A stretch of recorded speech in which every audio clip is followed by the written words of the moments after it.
예, 좋은 아침입니다.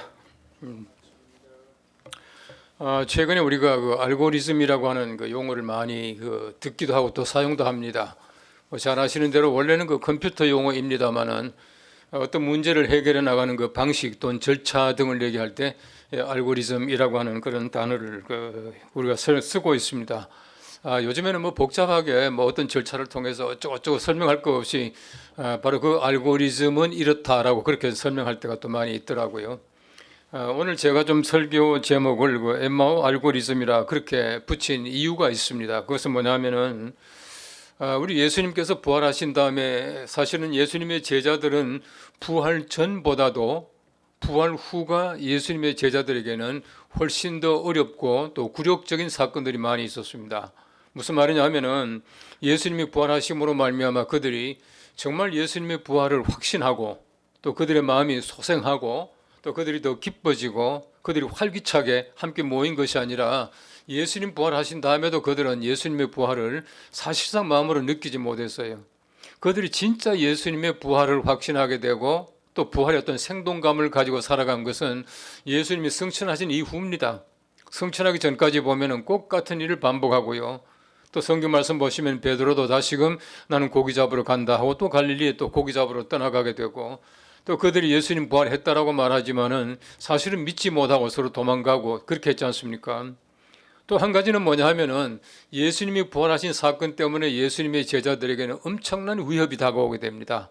그래서 이제 많은 그 유대인들과 또 로마 그 이제 군인들, 로마 관원들이 오히려 예수님의 제자들에게 그 사도들이죠. 그 사도들에게 부활로 말미암아 위협적인 사건들을 많이 이제 발생시키게 돼요.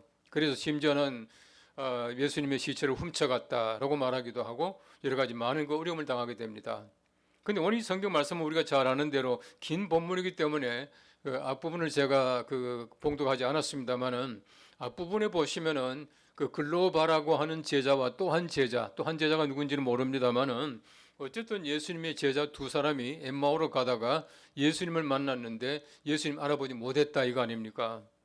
여러분 그들이 3년 동안 예수님과 함께 공생의 기간을 말씀 듣고 기적도 보았고 예수님의 행적을 샅샅이 다 보았어요. 사실은 예수님의 3년이라는 공생애는 뭐냐 하면은 예수님이 이 땅에 계시면서 예수님의 제자들에게 알 만큼 다 가르쳐 주신 것이 예수님께서는 지난번 제가 말씀드린 대로 이 세상에 계실 때에 예수님이 교회를 세우신 적이 없거든요. 교회를 세우지 않았거든요. 예수님께서 제자들에게 여러 가지 많은 말씀을 전했지만은 사실은 보면 예수님의 제자들 외에는 예수님을 정말 극진하게 따라오는 예수님의 제자들이 없었어요. 뭐 전부 오히려 배반하게 되고 이제 그랬지 않습니까? 근데 예수님이 부활하신 다음에 예수님의 제자들까지도 오히려 더 위협적으로 많은 그 사건들을 당하게 되고 또 그들의 마음이 오히려 위축이 되어가 도망다니게 되었다는 것이거든요. 그래서 예수님 부활하신 다음에도 그들이 숨어 있었고요. 예수님께서 등장했을 때도 그들이 예수님 알아보지 못하는 도마 같은 사람도 있었고 그렇지 않습니까? 오늘 성경 말씀 보면은 저는 그렇게 봅니다. 부활하신 예수님을 만났지만은 제자들에게는 훨씬 더 굴욕적인 사건이 반복되는 겁니다. 저는 뭐냐 하면은 엠마오는 사도들에게 굴욕이었다 그렇게 봐요. 예수님께서 엠마오에서 두 제자와 함께 예를 들어 가지고 뭐 깊은 대화를 나누시고 아이고 예수님 정말 부활하셨네요. 예수님 한번 봅시다. 손 한번 만져 봅시다. 그러지 않았거든요. 예수님 떠난 다음에 그들이 말하기를 야 진짜 예수님 부활했구나라고 말했단 말이에요. 그런 면에서 볼 때에 엠마오는 바로 제자들에게 굴욕이었습니다. 전체적으로 예수님 부활이라고 하는 것은 예수님의 제자들에게 그 이후에 부활의 어떤 그 기쁨과 소망과 또 권능, 그 에너지를 가지고 일했지만은 사실은 그때는 그 모든 것들이 굴욕적인 사건으로 멈추고 말았다는 것이에요. 예수님께서는요, 사실은 십자가 사건 이전에 이미 부활을 예고하셨잖아요. 내가 사흘 만에 부활할 것이다. 다시 살아날 것이다. 분명히 얘기를 했지만은 예수님께서 부활하실 것이다라고 말했지만은 예수님의 제자들은 예수님 말씀을 듣고도 부활 사건을 믿지 못했다는 겁니다. 그렇기 때문에 그들이 예수님과 함께 길을 가면서도 3년 동안 보았던 그 주님을 발견하지 못하고 당신은 어떻게 예루살렘에서 된 그 일도 알지 못합니까? 라고 말할 정도로 예수님의 제자들까지도 예수님 부활을 믿지 못했다는 것이죠. 그런 면에서 볼 때 엠마오의 이 굴욕을 어떻게 해결할 것인가? 우린 때때로 그럴 때가 많이 있습니다. 우리가 열심히 교회 다니고요. 내가 우리 교회에서 여러 가지 많은 활동도 하고요. 심지어는 찬양대도 하고 교회학교 교사도 하고 세례도 받고 직분도 가지고 하지만은 부활하신 예수님을 발견하지 못할 때가 참 많이 있다고 봐요. 심지어 어떤 사람들은 보면은 예수님도 알지 못하고 교회를 섬기고요. 예수님도 알지 못하고 평생 예수 믿는 사람, 그 교회 다니는 사람들도 얼마든지 많이 있어요. 그렇기 때문에 우리가 부활하신 예수님을 정말 발견하기 위해서 어떻게 해야 되느냐. 제가 볼 때는 예수님을 발견할 수 있는, 부활하신 예수님을 한눈에 보고 우리가 알아차릴 수 있는 그 절차와 방식이 뭘까? 그 알고리즘이 뭘까라고 하는 것이. 이건 굉장히 저는 중요한 우리 삶, 어떤 신앙적인 어떤 그 과정이라고 생각되어져요. 우리 신앙의 과정에서 정말 우리가 예수님 알지 못하고 교회 다닌다거나 예수님도 알지 못하고 부활하신 예수님 발견하지도 못하고 우리 교회를 직분을 맡았다거나 교회를 섬기는 자가 아니라 분명히 우리가 예수님을 발견하고 부활하신 예수님의 그 어떤 부활의 감격과 기쁨 속에서 우리가 교회를 섬기고 함께 일할 수 있는 우리가 되었으면 하는 그 생각입니다. 그래서 오늘도 우리 제목을 좀 별나지만은 엠마오 알고리즘이라 그렇게 제가 정한 것이에요. 첫 번째요. 적어도 우리가 엠마오의 그 굴욕을 해결하는 알고리즘은 눈이 밝아져야 된다는 거예요. 눈이 밝아져야 된다. 영의 눈이 밝아져야 된다라고 하는 것입니다. 우리 성경 말씀에 보시면은 이렇게 말하고 있습니다. 그들과 함께 음식 잡수실 때에 떡을 가지사 축사하시고 떼어 그들에게 주시니, 이거 성만찬을 상징하는 거죠. 주시니 그들의 눈이 밝아져 그인 줄 알아보더니 예수는 그들에게 보이지 아니하시는지라, 그렇게 말하고 있어요. 그들이 예수님을 알아봤는데 이미 안 계시더라, 그렇게 말하고 있거든요. 이 또한 어떤 면에서 볼 때 제자들에게는 굴욕 아닙니까? 예수님께서는 같이 계셔야 되는데, 근데 예수님께서 바로 그들 떠나 계셨다, 그렇게 말하고 있거든요. 우리 성경 말씀 보시면은 꼭 숨바꼭질 하는 것 같아요. 예수님과 제자들 사이에 서로 어떤 숨바꼭질 하는 것 같아요. 예수님 몰랐다가 예수님이네 하고 보니까 안 보이더라는 것이거든요. 어떤 면에서 볼 때 우리가 그럴 때가 참 많이 있습니다. 우리가 예수님을 더디 발견함으로 말미암아 우리 마음속에 예수님을 느낄 때 이미 우리 예수님이 사라질 수 있다는 것이거든요. 예수님께서 원하시는 것은 뭐냐 하면은 우리가 예수 그리스도를 보는 그 즉시로 발견하기를 원하고 계셔요. 어떻게 그렇게 하면 됩니까? 오늘 성경 말씀이 일러주신 대로 우리의 마음이, 그 눈이 밝아져서 그인 줄 알아본다, 그렇게 말하고 있어요. 제가 말씀드린 대로 예수님께서는 성만찬의 그 예식을 다시 한번 그들에게 보여주시는 것이에요. 성만찬은 우리가 좀 기억할 게 하나 있습니다. 우리 요한복음에 보시면은요, 요한복음은 굉장히 중요하거든요. 오늘 아침에도 저는 아침에 원래 새벽에 다니는 사람이에요. 저는 보통 이제 눈 뜨면 3시 반, 4시니까 오늘도 아침에 일어나가지고 제가 할 거 다 하고 제가 이제 여기 문화재단 제 사무실 도착하니까 6시였어요. 그 6시 이제 우리 교회 그 새벽기도 잠깐 보다가 그다음에 이제 우리 김윤희 박사의 성경 해석하는 거 그걸 잠깐 봤습니다. 잠깐 보니까 제가 늘 생각하던 바로 그것을 얘기를 하고 있더라고요. 얘기를 하고 있는데 이런 거예요. 여러분, 예수님께서 보시면 요한복음에 보시면 굉장히 중요하거든요. 오늘 아침에도 이제 신약을 해석하면서 김윤희 박사님이 요한복음 볼 것을 이제 권한다라는 말을 마지막에 잠깐 하더라고요. 요한복음은 굉장히 중요해요. 초신자들에게 처음 예수를 믿게 하고 그 다음에 읽게 하는 성경이 요한복음입니다. 이제 그만큼 요한복음은 굉장히 영적 감동을 줄 수 있는 중요한 책이에요. 그런데 요한복음 보시면은요, 예수님께서 원래 말씀이신데 그 말씀이 육신이 되어 우리 속에 거하심에 우리가 그의 영광을 보니 하나님의 영광, 아버지의 영광이 충만했다, 그렇게 말하고 있지 않습니까? 말씀이 육신이 되었어요. 육신이 되었습니다. 그런데 성경 말씀에 보시면 헬라어에서 육신이라고 하는 단어가 2가지가 나와요. 지난 주간에 저 녹화한 더 궁금해도 보면은 우리 사람의 육체에 대해서 얘기하면 제가 잠깐 얘기했습니다만은 깊은 설명은 제가 하지 못했어요. 그 말씀이 육신이 됐다라고 하는 그 육신이라고 하는 단어가요, 사르크스라고 하는 단어입니다. 사르크스라고 하는 단어인데, 이 사르크스라고 하는 단어는 뭐냐 하면은 육신이라고 하는 단어 가운데도 좀 죄를 짓고 좀 우리가 부정적인 의미를 가지고 있고 이런 육체를 얘기할 때 이게 사르크스라고 얘기를 해요. 자, 근데 머릿속에 두세요. 그 다음에 예수님께서 성만찬 때 이렇게 말하고 있습니다. 이것은 뭐 너희를 위하는 내 몸이다라고 말씀하시죠. 이것은 너희를 위하는 내 몸이다. 그건 이제 헬라 말에서 보면은 투토 에신토 소마 그렇게 말합니다. 소마 무. 이 무라고 하는 것은 나, 마이거든요. 이것은 너희를 위하는 소마무 나의 플래시 몸이다 그렇게 말하고 있어요. 근데 그때 이 소마라고 하는 것은 뭐냐 하면은 몸, 이래서 살이라고 하는 그런 뜻을 가지고 있는데 이 소마라고 하는 것은 이 사륵사하고 달라요. 사륵사라고 하는 그 단어는 아주 부정적이고 죄를 짓게 하는 그 몸을, 육체를 말하고 있는데 이 소마라고 하는 말은 그 거룩하게 된 육체를 얘기할 때 소마 그렇게 말을 해요. 예수님 보십시오. 이 땅에 오실 때 예수님께서는 말씀이 사륵스가 되었습니다. 그런데 예수님께서는 떡을 떼어 주실 때 그들에게 말하기를 이것은 너희를 위하는 소마이다 그렇게 말하고 있어요. 상당히 다르죠. 제가 이 말씀 왜 드리냐면은 예수님께서 이제 마지막에 엠마오에서 이 제자들에게 떡을 떼어 주셔요. 떡을 떼어 주실 때에 예수님이 떡을 떼어 주실 때 예수님의 그 상징하는 그 몸이 뭐냐 하면은 사륵스가 아니고 소마라고 하는 얘기예요.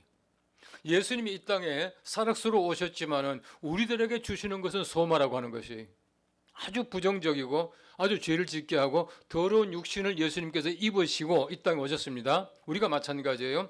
그런데 예수님께서 우리들에게 주시기를 원하시고 주신 것은 뭐냐 하면은 사륵스가 아니고 소마이다라고 하는 것이. 여러분 적어도 예수님의 제자들이 예수님이 떡을 떼어 주실 때에 그들은 지금까지 그들이 가지고 있던 예수님에 대한 사륵스가 소마로 변했기 때문에 그들이 예수님을 발견하게 되었다. 눈이 밝아졌다. 그렇게 말하고 있거든요. 우리가 마찬가지예요. 우리가 성경 말씀 읽을 때 마찬가지입니다. 어떤 사람들은 성경 말씀을 역사같이 읽어요. 역사서로 읽습니다. 어떤 사람은 이 성경책을 문학으로 읽어요. 물론 문학적인 면도 있고 역사적인 면도 있고 굉장히 좋은 금원들도 많이 있어요. 그러나 그것만 보게 되면은 역시 아직도 우리는 사륵스로 살아가는 거예요. 아직도 우리는 변화되지 못한 육체입니다. 그런데 예수님이 떡을 떼어 주실 때에 그들의 눈이 사륵스가 아니라 소마로 변화되는 것이에요. 변화되니까 예수님 발견하게 되었다. 그렇게 말하고 있는 것이에요. 우린 때때로 제가 말씀드린 대로 예수님과 함께 동행하지만은 예수 믿는다라고 말하지만은 부활하신 예수님을 발견하지 못하고 살아갈 때가 참 많이 있어요. 어떻게 하면 우리 마음속에 가지고 있는 엠마오의 그 굴욕을 우리가 알고리즘 할 수 있겠냐? 제가 볼 때는 우리의 눈이 밝아져야 한다. 영의 눈이 밝아져야 한다. 언제 밝아집니까? 예수님께서 떡을 떼어서 우리에게 주실 때에 예수님께서는 우리의 눈이 사륵스가 아니라 소마로 변화되게 한다는 것이 바로 우리가 소마 변화된 그 눈을 가지고 우리 바라봐야 우리가 올바르게 예수 그리스도를 발견할 수 있다라고 하는 것입니다. 두 번째 오늘 성경 말씀에 보시면은 그들이 서로 말하되 길에서 우리에게 말씀하시고 우리에게 성경을 풀어주실 때에 우리 속에 마음이 뜨겁지 아니하더냐 그렇게 말하고 있습니다. 두 번째 엠마오의 굴욕을 해결할 수 있는 알고리즘이 뭐냐? 제가 볼 때는 말씀으로 마음이 뜨거워져야 발견할 수 있게 된다. 그렇게 말할 수 있게 되는 것이에요. 우리가 중요한 것은 뭐냐 하면은 하나님의 말씀을 제가 아까도 말씀드린 대로 하나님의 영적인 말씀이 아니라 인간적인 생각 속에서 우리의 어떤 한계적인 지식을 가지고 볼 때가 참 많이 있어요. 어떤 분들은 보면은 설교할 때 보면은 완전히 인문학 강의하는 분이 계셔요. 그건 아니거든요. 성경 속에 굉장히 깊은 영적인 의미를 가지고 있음에도 불구하고 인문학적으로 해석하고요. 내가 가지고 있는 여러 가지 많은 소설 얘기, 영화 얘기 이런 것으로 끝나는 분들이 계시더라고요. 저는 그런 분들 보면은요, 하여튼 좀 뭐랄까 설교 듣다가도 막 속이 답답해. 이 속에 엄청난 쉽게 말하면은 우리가 말씀으로 뜨거워지는 하나님의 말씀, 그 뜨거워질 수 있는 말씀이 있는데 그걸 발견하지 못하게 된다라고 하는 것은 아직도 엠마오의 굴욕 속에 있다라고 하는 것입니다. 이 뜨거워졌다라고 하는 것은 현재 분사형이에요. 현재 분사형이라고 하는 것은 우리 계속해서 뜨거워진 상태를 얘기하고 있어요. 한 번 뜨거워지면요 식지 않는다는 얘기예요. 어떤 분이 말하기를 한국 사람들의 감정은 마치 그 냄비 같다 그렇게 말을 해요. 금방 뜨거워졌다 금방 사라졌다 막 이래요. 그것이 아니라 항상 우리 뜨거운 상태, 마음이 식지 않는 상태 이런 상태로 있었다 그렇게 말하고 있습니다. 오늘 성경 말씀 보시면 참 재밌는 것이 눈이 밝아졌다, 눈이 열렸다 그렇게 말하고 있거든요. 바로 그들의 눈이 열렸다라고 하는 것은 뭐냐 하면은 이 열어주셨다라고 하는 것은 성경 말씀이 가르치고 있는 굉장히 중요한 것인데 이 말은 뭐냐면 바로 눈을 열어서 성경을 열어주셨다는 그런 뜻이에요. 성경을 빌어서 펴주셨다 하는 그런 뜻을 가지고 있습니다. 하나님께서 원하시는 것은 바로 그거예요. 성경 말씀을 펴서 바로 그 말씀 속에 하나님의 거룩한 감동을 느껴라. 우리 히브리서에 보면은 하나님 말씀은 살았고 운동력이 있다 그렇게 말하고 있지 않습니까? 저도 이제 그런 경험을 했는데요. 한참 제가 이제 마음이 뜨거워지고 성경 읽고 할 때는 저는 요즘에는 성경 읽는 것보다 듣는 걸 많이 해요. 뭐 이게 듣다가 하면은 이제 적어놨다가 다시 읽어보고 하는데 하루에 성경 듣는 거는 거의 한 3, 40장 정도 읽을 거예요. 연초에 시작해서 이제 일부러 이제 일을 되면은 다시 창세기 1장 1절부터 다시금 이제 읽고 또 듣고 이제 또 지나가는데 읽고 듣고 한 게 오늘 아침에 제가 에스겔 8장을 읽었으니까 상당히 많이 갔잖아요. 구약 절반 이상 지나갔거든요. 그러니까 제가 한 5월 말쯤 되면은 또 요한계시록 다 끝날 것 같아요. 그럼 1년에 한 3번, 많이 하면 한 4번 정도 제가 읽고 이제 듣고 하는데 한 번은 제가 성경책을 보는데요. 성경에 이제 흰 종이에다가 까만 글씨가 이렇게 있잖아요. 까만 글씨가 있는데 막 마음이 뜨거워지니까 진짜 그 성경책에 있는 까만 글씨, 흰 성경책에 까만 글씨가 막 움직이더라고. 진짜 움직임을 느끼더라고요. 한참 있다가 제가 보니까 글씨는 그대로 있어요. 근데 그 성경책에 있는 까만 글씨가 막 움직이는 거예요. 그때 얼마나 마음이 뜨거워지는지 몰라요. 마음이 뜨거워지니까 움직여 뜨거워지는지 모르지만 그런 감동이 느껴지더라고요. 여러분 적어도 어떤 말씀을 읽을 때에 다시 눈이 뜨질 때가 있어요. 가슴이 뜨거워질 때가 있습니다. 바로 그럴 때 우리는 하나님의 거룩하신 음성으로 들을 수 있고 소위 말하는 엠마오 갈등을 바로 우리가 해결할 수 있다라고 하는 것입니다. 우리 흔히 그런 말을 해요. 머리는 차갑고요. 가슴은 뜨거워진다고. 머리는 차갑고 이성적인 판단은 분명하게 해야 되고요. 또 한 가지는 뭐냐면 늘 뜨거운 가슴을 가지고 살아가야 된다. 그렇게 말하고 있습니다. 제가 지난번 한번 잠깐 스치고 지나갔는데요. 우리 기독교 현대 학자, 신학자 가운데서 가장 각광을 받고 있는 대중적인 학자는요. 영국 사람입니다만 알리스터 맥그레스라고 하는 분이 쓴 책들이 제법 많이 있습니다. 근데 그분이 이제 미래에 대한 얘기도 많이 하고 있고 이제 기독교를 여러 가지 많은 것으로 이제 분석하는 그런 일들을 참 많이 하고 있어요. 근데 그분이 그런 얘기를 합니다. 많은 사람들이 생각할 때 21세기 되면은 개신교는 이렇게 몰락하게 되고 이제는 탈종교화 현상이 일어나게 되고 교회 사람들이 떠나가게 되고 그럴 것이다라고 말했는데 그렇지 않다는 겁니다. 그렇지 않다. 심지어는 하비 칵스라고 하는 신학자도 바로 세속도시라고 하는 1960년대 그 책에서 앞으로 21세기는 탈종교화 현상이 일어나게 되고 이 교회는 점점 문을 닫게 된다라고 말했지만은 이제 그분도 그 자기 말을 갖다가 이제 바꿨지 않습니까? 내가 판단 잘못했다. 개신교는 절대 그렇게 되지 않는다라고 말했거든요.